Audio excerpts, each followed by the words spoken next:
Assalamu alaikum students, hope you all are doing well. I'm going to discuss the second lecture of MTH 101 Calculus and Analytical Geometry. Kindly subscribe my channel and press the bell icon. Lecture 2 में first हमारे पास है absolute value. The absolute value or magnitude of real number A is denoted by A. Absolute value को हम इस तरह लिखते हैं दो vertical lines में, ये इसका साइन है और इसको क्या कहते हैं कि मैग्नीट्यूड वैल्यू भी कहते हैं, एब्सोल्यूट वैल्यू और magnitude of real number. Absolute value का क्या होता है कि अगर आपके पास एब्सोल्यूट वैल्यू के अंदर नेगेटिव नंबर होता है तो वो पॉजिटिव हो जाता है, लेकिन अगर पॉजिटिव है तो वो पॉजिटिव ही रहेगा।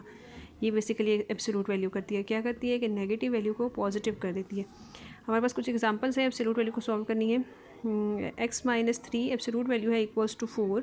जब हम एब्सोल्यूट वैल्यू ख़त्म करेंगे तो हमारे पास यहाँ क्या हो जाएगा, x-3 इज़ इक्वल्स टू +4 और x-3 इज़ इक्वल्स टू -4। अब हमने x की वैल्यू फाइंड करनी है, वो क्या हो जाएगी, x इज़ इक्वल्स टू -3, यहाँ -3 है, दूसरी साइड पे जाकर क्या हो जाएगा +3, और यहाँ पे -3 दूसरी साइड पे जाके +3 हो जाएगा। इसको सॉल्व किया तो ये हमारे पास x की वैल्यू आ गई। नेक्स्ट हमारे पास एग्जांपल है 3x - 2 5x + 4। एब्सोल्यूट वैल्यू ख़त्म करेंगे तो सेम हमारे पास क्या होगा, 3x - 2, यहाँ हमारे पास एक दफ़ा हो जाएगा -5x + 4 और दूसरी दफ़ा हो जाएगा +5x + 4। इसको नेक्स्ट हमने सॉल्व किया सिंपल वे में, और फिर ये क्या है कि हमारे पास x की वैल्यू हमने फाइंड करनी है और यहाँ पे भी हमने x की वैल्यू फाइंड करनी है। ये छोटा सा लेक्चर है। फिर नेक्स्ट हमारे पास है कि relationship between square root and absolute value. क्या नेक्स्ट हमारे पास क्या है, properties of absolute value. First क्या है कि अगर -a आपके पास तो एब्सोल्यूट वैल्यू क्या होती है, उसकी पॉजिटिव हो जाती है।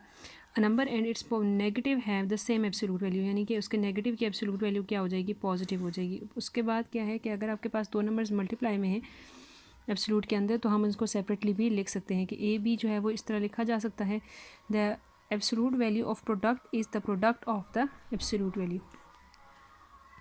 क्या है, -a हमने प्रूव करना है कि वो ए के इक्वल कैसे है। -a का स्क्वायर लिया और स्क्वायर रूट लिया, क्योंकि इससे कोई फ़र्क नहीं पड़ता, स्क्वायर रूट और स्क्वायर आपस में कैंसिल होकर दोबारा -a ही बन जाएगा। अब -a जो इसका जब स्क्वायर लेंगे तो ये +a हो जाएगा, ये हो गया a² और ये आपस में कैंसिल हो जाएंगे तो ये a के इक्वल रह जाएगा।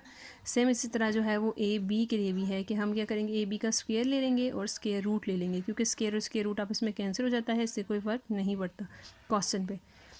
इसका a² और b² जो है ये खोल देंगे हम, a² b² और ये कैंसिल हो जाएगा तो a b बच जाएगा, जो कि पॉजिटिव एब्सोल्यूट है। नेक्स्ट हमारे पास है distance between two positive number. Distance क्या है कि distance between two points a and b is denoted by d से उसको हम लिखते हैं, और वो क्या है, आपके पास डिस्टेंस होता है दो पॉइंट्स के दरमियान, फ़र्क को हम कहते हैं b - a। डिस्टेंस ये मैग्नीट्यूड या एब्सोल्यूट जो है वो बेसिकली डिस्टेंस ही होता है। हाँ, कुछ एग्जांपल्स हैं हमारे पास। क्या है, x-3 is less than 4। Inequality वाले एग्जांपल्स हैं। इनइक्वालिटी को सॉल्व करने के कुछ रूल्स होते हैं। अब क्या है कि x-3 इज़ लेस देन 4, ये हम पहले पढ़ चुके थे कि अगर हमारे पास क्या होता है, हम इनइक्वालिटी के बोथ साइड पे कुछ नंबर ऐड करें, सब्ट्रैक्ट करें तो इनइक्वालिटी पे कोई फ़र्क नहीं पड़ता। अगर पॉजिटिव नंबर से डिवाइड करें तो फ़र्क नहीं पड़ता, अगर पॉजिटिव नंबर से मल्टीप्लाई करें तो कोई फ़र्क नहीं पड़ता। लेकिन अगर नेगेटिव नंबर से डिवाइड करें या नेगेटिव नंबर से मल्टीप्लाई करें तो इनइक्वालिटी चेंज हो जाती है। यहाँ हमारे पास क्या है, x-3 is less than 4। x की वैल्यू निकालनी है, उसके लिए हम क्या करेंगे कि -3 हमें ख़त्म करना है। -3 कैसे हो सकता है कि अगर हम बोथ साइड पे 3 प्लस कर दें, क्या हो जाएगा, x-3 + 3 is less than 4 + 3। Inequality change नहीं हुई क्योंकि हमने पॉजिटिव नंबर को ऐड किया। ये दोनों जो है कैंसिल हो गए तो x हमारे पास लेस देन 7 हो गए। यहाँ एब्सोल्यूट वैल्यू थी, तो जब इसको हम ख़त्म करेंगे तो एक दफ़ा क्या होगा, x-3 is less than 4 and x-3 is less than -4। Same तरीके से इसको भी सॉल्व करना है। ये नेक्स्ट एग्जांपल है, x + 4 is greater than equals to 2। ये भी इनइक्वालिटी वाली एग्जांपल है, इसको आप चेक कर लीजिएगा। इसमें भी हमने क्या करना है कि जब यहाँ से एब्सोल्यूट को हम ख़त्म करेंगे तो हमारे पास एक दफ़ा +2 आ जाएगा और एक दफ़ा -2 हो जाएगा। इसको आगे सॉल्व करके हमने x की वैल्यूज़ फाइंड करनी है।